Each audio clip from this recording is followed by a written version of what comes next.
I mean, obviously, we've all been glued to this ever since the interview on Friday evening. What do you think? I think you'd have to have a heart of stone if you didn't feel sorry for Harry. He certainly sounds conflicted, let's be honest. And I think that we all have that image of that 12-year-old boy standing behind his mother's coffin, going through all that trauma. And I want to know how many times do we have to repackage his trauma for us to believe the reality of his fears, that his family are at risk on British soil. And this ruling on Friday, I think it shows institutional inaccountability, because the fact is, he is the son of a monarch. He's fifth in line and he is a royal. Now, he may not be doing his royal duties, but his visibility is still clear. He's had threats from Al-Qaeda, genuine threats, and we are not providing him with the security needs.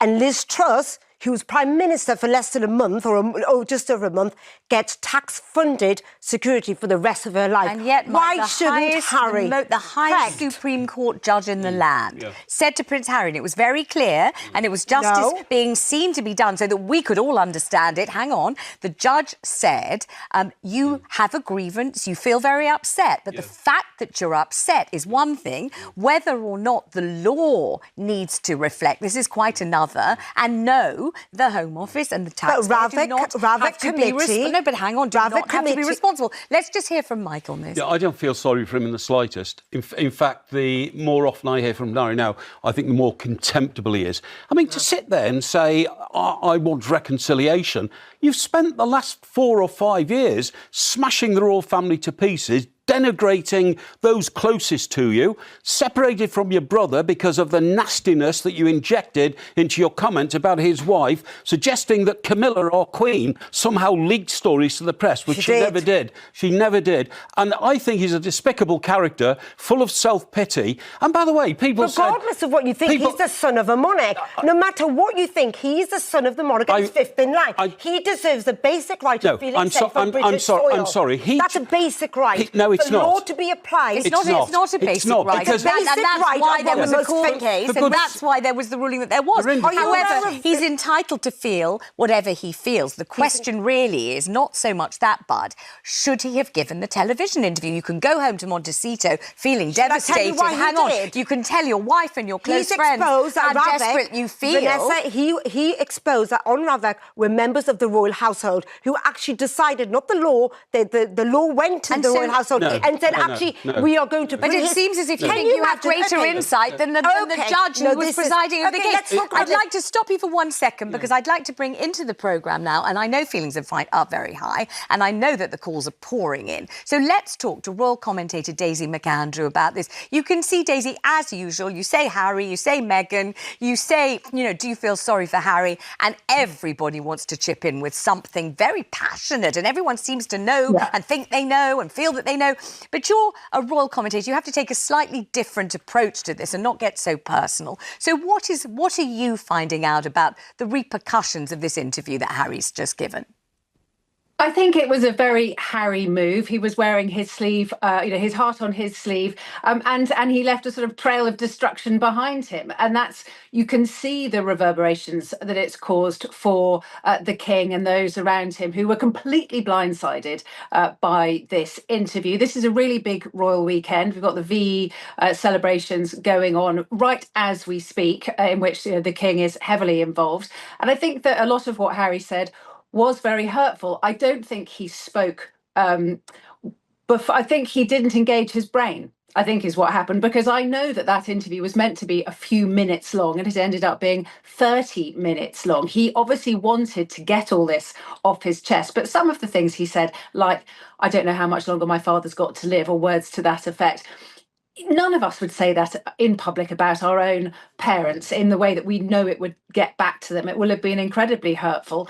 I think some of his comments about, there are dark forces within the household that want history to repeat itself, implying that there are those within royal circles who would happily see Harry and his family die in the way that his mother Diana did. I mean, those are incredibly incendiary things to say, and I'm not sure he thought them through before saying them. Daisy, may I ask you a question? The fact is that actually he is a target from Al-Qaeda. Meghan has got threats from far-right extremists. boasted about killing members of the Taliban. But the fact is he boasted about killing members of the because Taliban. He's still a target. He fought for this country. And well, he brought it on himself, Daisy, didn't he? if she could answer, well, he's still a target. So can you imagine if Al-Qaeda does manage to do something on British soil to the son of the monarch? Imagine that for one second. He chose to live in America, but he wants protection here. Can you imagine Al-Qaeda now sitting there? Let's give Daisy a chance to respond. Daisy, this kind of dark allegations made by Prince Harry about, his father being influential over Ravek, the committee that decides whether or not he did get the protection, and these other kind of dark insinuations that there are people who really would like to see him dead. Heaven forbid. I can't believe a single person feels that way. Your thoughts on that? I think what the nub of his argument was that he claims that the royal household were trying to blackmail him. He didn't use that word, but that's what he was claiming. He was saying that they knew that the threats were very serious, that they thought if they threatened, this was in the original Sandringham Agreement when Harry and Meghan were originally talking about leaving the country, that those around the royals, the Queen at the time, and the Prince of Wales thought he wouldn't be so silly as to risk losing his security. So he'll stay if we threaten him with losing his security. And Harry said that he didn't, take that threat, that he wanted to leave anyway. And in effect, he was being blackmailed with the security. They thought they would dangle it in front of him and he'd come running back into the fold.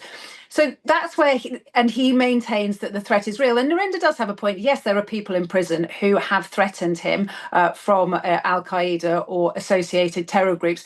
But Mike is also right. That threat was increased hugely after the publication of the book Spare, because he talked about how many Taliban he had killed, which again was not something that people would have advised him to do. So as ever with Harry, he very often is suffering the after effects of some complications that he brought on himself. Nonetheless, what he feels is real. He feels under threat. He feels that it's not safe. He feels that his family doesn't have his back, and he feels very hurt and very upset. Final question, Daisy, from me. Final question from me. Yeah. Do you think that this will have deepened the rift? Do you think, as you say, the royal family caught absolutely on the back foot, not expecting it, the personal revelation about not knowing how long his father will live, and the general tone of it, do you think that will make it even harder for reconciliation, if indeed it were ever on the cards? I think it will make it harder. I think this interview will have gone down like the proverbial bucket of sick within Buckingham Palace and so on. Particularly with William. I can see the King wanting to reach out and reconcile. I can't see William wanting to do that anytime soon. Well, I just don't think this is, King Charles is the head of the Church of England, and it's all about forgiveness and tolerance, and he's shown nothing of the sort. None of this family have. All the royal family have shown is actually cruelty to one of their own. He is the son and the brother. There's not too much. He smashed the family. But Harry has managed. Right, let's start to take calls. Daisy McAndrew, thank you very much indeed. The calls are rolling in on this. Let's talk to Polly, who's on the line in Kent. Hello, Polly. Do you feel sorry for Prince Harry in all of this? I'm afraid I don't. I think it's all terribly sad. I think, obviously, he has got some sort of inferiority complex, whether that's come from what's happened to him as a child with his mother. But let's be clear, it happened to William. I think it's terribly sad. But with regards to people saying, should Charles make up with Harry? Should he reconcile? Should the royal family? I'm pretty sure that Charles is a very kind father, and he would welcome his son home at any point. Closed doors. If he rang and said, Dad, I want to come and see you, I don't think that's a problem at all. But I think Harry's use of the word reconciliation, I suspect what he would like is he'd like to have his cake and eat it, and he would like to come back on his terms and be welcomed back publicly. If he was to just sort of scud in under the radar and come in with his family for a quiet weekend somewhere, I'm absolutely sure that would happen. However, I'm pretty sure that William, is not going to tolerate any sort of meetings, because they just are terrified as a family, just as a normal family. Let's forget they are a normal family, that he's going to do one of these thoughtless interviews where he obviously hasn't engaged his brain and speak some pretty personal stuff. I mean, I've suffered with breast cancer. I'm in remission for 2 years. Good. And if any of my family had said to me, I don't know how long she has left, let's be clear, you as you go through your treatment, the prognosis, it improves or it doesn't. And it's sort of a window into a very personal situation, I think is absolutely disgraceful. Yeah, I agree. And the term, my father's grandchildren, I mean, how utterly peculiar. What a weird thing to say. Is he trying to guilt the king? Is he trying to make us all aware that he thinks his children are more important than Polly, Zara King and Charles my has children. not met his own grandchildren. He hasn't met them for a long recently. while. I mean, I've never known a grandparent that doesn't want to meet his own grandchildren regularly. But who says he doesn't want to meet them? He's actually put his security down for his own son. What kind of father doesn't want to protect his own Meghan son? says she won't bring them to this country. Well, they can't Meghan has because said their she life won't is bring at them to this risk. country. Right, Because Polly, their thank life you. is Let's at move on risk. to Veronica, who's on the line in Bedfordshire. Veronica, what do you feel about this? I think you do think it's in the King's gift to forgive his son. That's how you feel. Yes, that's the way I feel. And where this has started off, nobody's looking at it that the reason why everything went wrong for Harry is because he married a black girl. And everyone can't seem to accept it. But I think he have a right to be here, come and go as he please. If he wants to come back, let him come back. This is his land. This is where he was brought up. This is where he born. This is where his mother and father born. And everybody should forgive. Everyone is entitled to forgive and forget. Okay, he said some things that he shouldn't have said, but when you're angry, you say things. And I think they should forgive him, and let's put everything on the carpet and give him the security that he let me wants ask to you a come question, back. Veronica. Let me ask you one thing. You don't feel that if you're somebody who genuinely wants reconciliation, you really do, you miss your father, you miss your country, you want your children to know their grandfather and their uncle and their aunts and their cousins and everybody and feel what it's like to be in the wonderful United Kingdom. You don't think that if that's what you really want, you would stop this public thing, because you don't have to give an interview. Exactly. You can write a letter. You can try and make a phone call. You can get one of your cousins like Beatrice or Eugenie, who you are close to go and speak to your dad or your brother. You can try lots of things that none of us would ever have to hear about. You don't have to choose a public platform like a big interview on the BBC where you talk for 30 minutes, even though you were only meant to talk for 6. If you really, truly, in your deep heart, want to make a connection again with your family, do you? So what do you put that down to, all this public recrimination? I think the media helps hang him just like the way his father is doing it. The public is doing it just the same way because they don't seem to have anything nice to say about him. Everything is William and Katie and Charles. But they mustn't forget that this is his rightful land, his rightful country. And he have a right to come and go. If Veronica, he can come here any time. And live here freely. Why can't he come and go? He can come and go, like Veronica. This is his country. You're absolutely right. He can come and go any time he wants.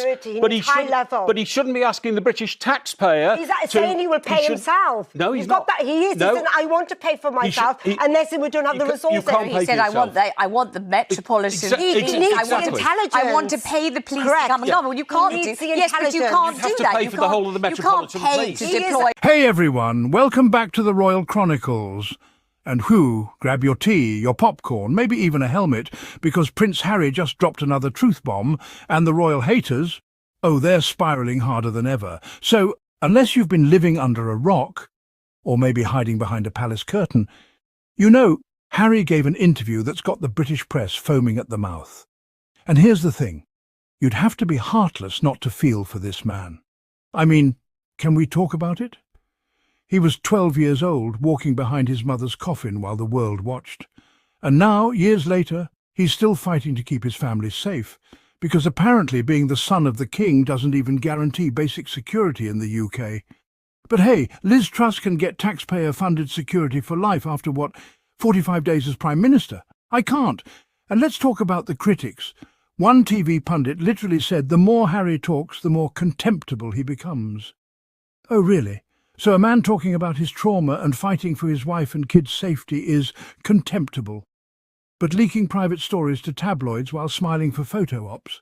Totally fine? Make it make sense. And of course, here comes the Royal Commentator Brigade, Pearl clutching over Harry saying dark forces in the palace want history to repeat itself. Look, when a man literally fears for his life, and we all saw what happened to his mother, are we really going to pretend those concerns are wild accusations? This isn't a Netflix drama. This is his reality.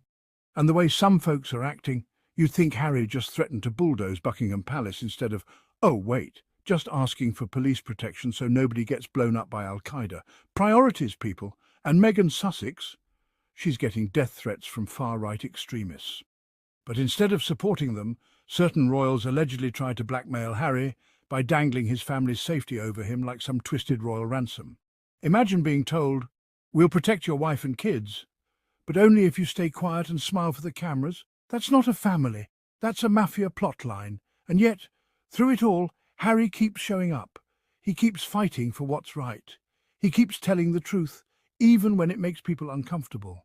And honestly, we should be cheering him on, not tearing him down, because if exposing injustice and protecting your loved ones makes you controversial, then baby, sign me up. So while the haters keep huffing and puffing on TV, Harry and Meghan Sussex are out here living their best lives, raising their beautiful family and refusing to bow down to the toxic nonsense. And for that, they've got my respect.